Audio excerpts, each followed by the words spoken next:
Hi, just another video on how I think the real estate market is going in 2024 and actually being able to purchase real estate in 2024 and beyond.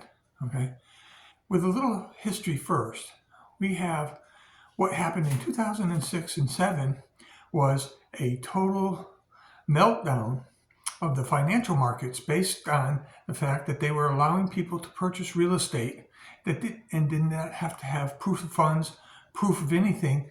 They could be in college buying and selling houses on a weekly basis and flipping them for several $1,000s, which was just an unreal appreciation of real estate at the time. So what happened was that real estate was going up $5,000 and $10,000 a week, okay, during that period of time. And then what happened was it reached a point where the bubble burst basically, and the whole financial market started to go into self-destruct mode, okay, which created a huge problem. All right, going forward to 2024, we have a real estate market now that they say is created because there's a shortage of houses and things of that nature. But if we look back during the pandemic years, okay, when real estate was, in 2019-18, before the pandemic started, the real estate market was more or less stable. Then what happened was real estate conglomerates, okay, corporations, decided that instead of buying the mortgage investments off of the stock market for real estate, they decided to buy the real estate themselves, okay, rent them out and or flip them themselves and make huge profits as the real estate demand was going through the roof because all of these financial institutions, corporations were buying this real estate, okay, corporations and or small LLCs and all kinds of people were buying real estate for investment purposes only, okay? And here we are in 2024 with real estate prices elevated to another unreasonable amounts that they're asking for houses. Like houses now that usually, or before 2018-19, were in the 100 to 150,000 to 200,000 range, are now in the $300,000 and $400,000 and $500,000 range. Okay, and they blame that on limited supply of houses in the market. But I'll guarantee you, okay, these corporations are holding onto these assets, okay, to keep the market high, all right? And they're not going to release these assets until they can get what they want for their prices on their real estate that they release. And what they do is they release it slowly into the market, the real estate that they own, okay, as opposed to letting it all go at once and causing a crash of the market.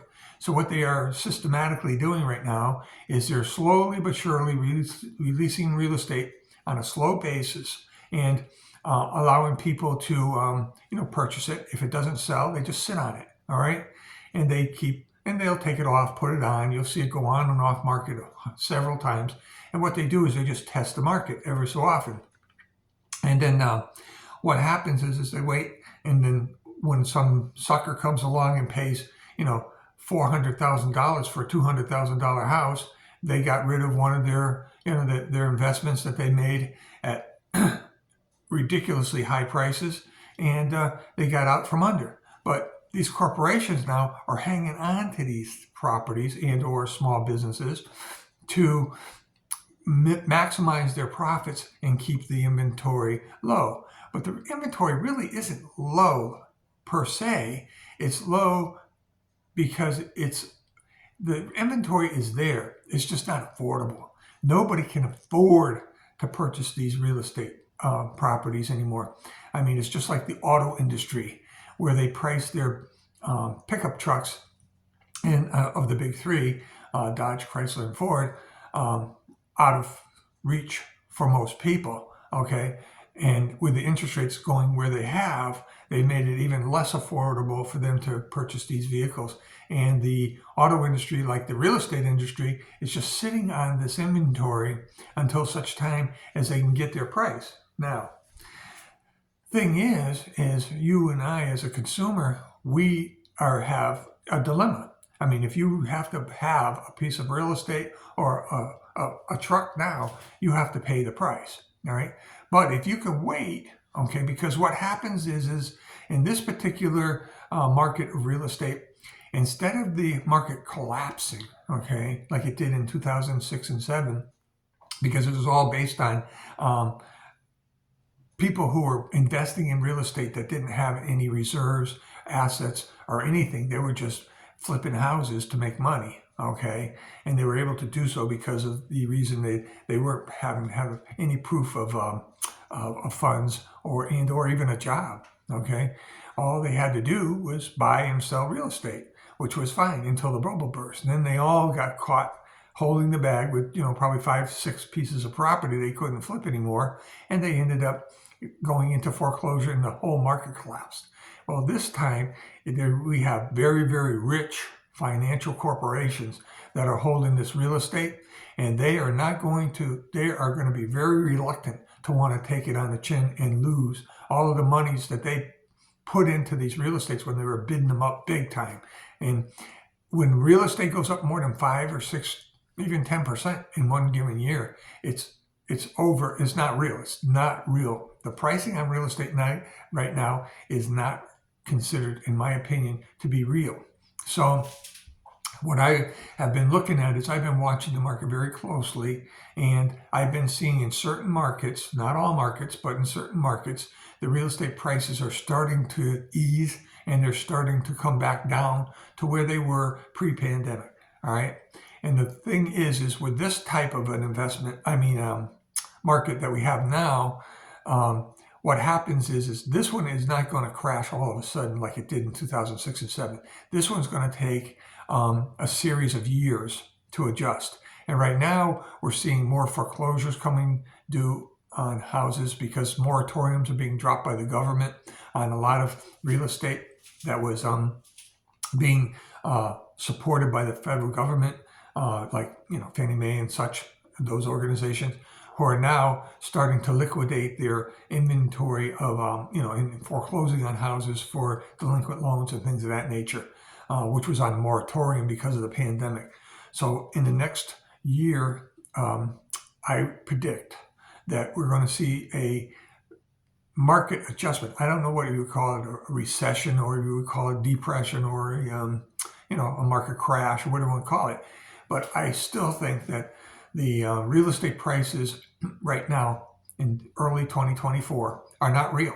They're just, they're there. And if you have to buy a piece of real estate and you can afford it, you're going to probably end up in negative equity in the near term, like in the next 1 to 2 years, because I believe that the inflation that we went through, where these corporations were buying in to the market and inflating the prices at such an unreasonable rate that it just put a lot of people out of the market. And the thing is too, now with the interest rates being up, people who did invest with and got the 2-3% mortgages are reluctant to give those up to go and purchase another piece of real estate, because they bought their initial piece, like starter homes and things like that of that nature, and then they want to move up and get a bigger house or whatever, and they can't do it because the interest rates are really, really high now. Plus the market is just out of whack. As far as, in my opinion, the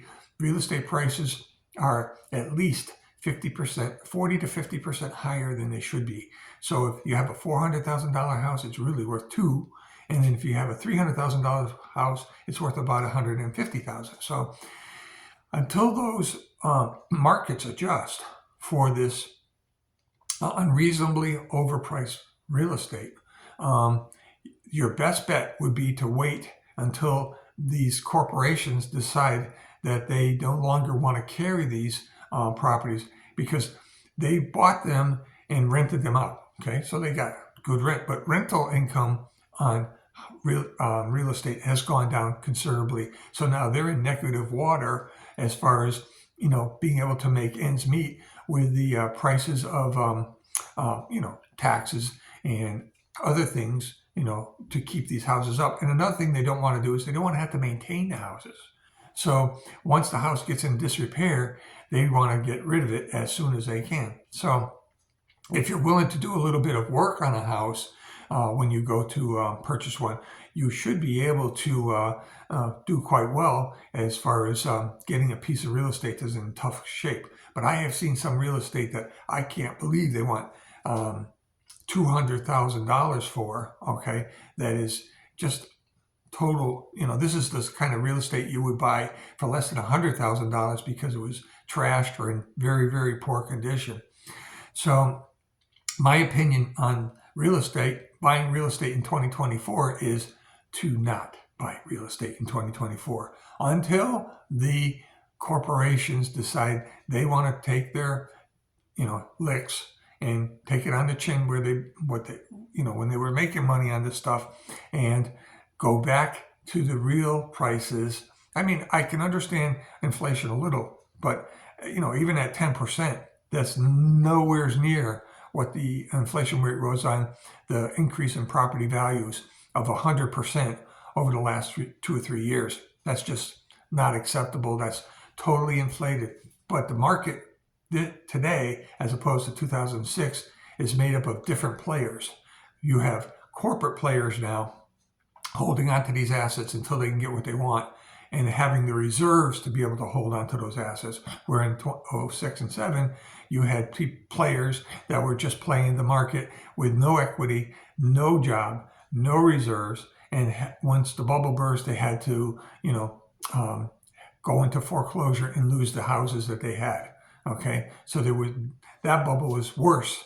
And then since then, they have put in, I guess, some sorts of requirements for, proof of funds. As a matter of fact, I tried to I was looking at a house to purchase, and the realtor, before they even would put in an offer for me, made me sign all kinds of disclosures. I had to, because I was going to pay cash for the house, they asked me to get a proof of funds from my financial institution.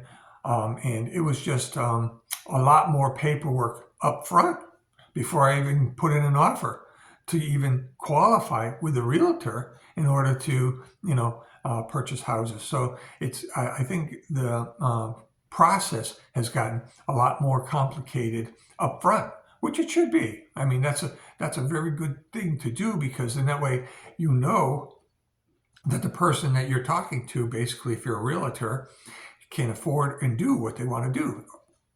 If they've been pre-approved for a loan or, that kind of thing, in order for them to go forward and purchase a house, and that's the thing that most realtors are looking for. They're not looking for people who are just shopping around and they have no clue as to whether they can afford the house or not. But in this market, at these prices, I would say we have to all wait until these corporations decide to defund themselves, divest themselves of all these overpriced houses that they're holding in their portfolios. Okay, and the government now is starting to foreclose on some of their properties so that people who have been, just living basically for free, okay, in a upside down situation, are getting, put out of the houses that they are currently in, and you're going to see a lot more of foreclosed houses coming to market in the next 6 to 9 months. So I would definitely hold off, if you can, to purchase a piece of real estate at the prices that they are now. But when they get back down, about 40 to 50% from where they are now, then it would be a good market to, be able to go into and get yourself a piece of property, whether a starter home or a second home or vacation home or whatever home. It's definitely a wait and see right now. And I would say at least 6 to 9 more months, because this type of market that we're in takes about 3 or 4 years to evolve, okay, before it actually goes full circle, because of the big P, And if it wasn't for the big P, I don't think half of this would have ever happened. But then again, maybe not, because of the fact that it was a corporate-driven market back then, and they were just purchasing real estate as fast and as furious as they could. And you'll see, if you read the news and things of that nature, you'll see that a lot of these financial institutions that were doing all this bulk buying of real estate have laid off many people in those divisions because they're no longer doing it. And now they have this huge inventory on their books and they're not willing to take a loss. So they're hopeful that one, interest rates will come down so that they can sell them off. And two, that maybe, just maybe, the market may catch up to their prices. But at this point, I don't see, the market catching up to the inflation that we went through on the housing market for probably 10 years. I mean, they put like 10 years of inflation into, like 2 or 3. So in my opinion, okay, how would I buy a piece of real estate? I would not. And thank you for listening to me today. Bye-bye.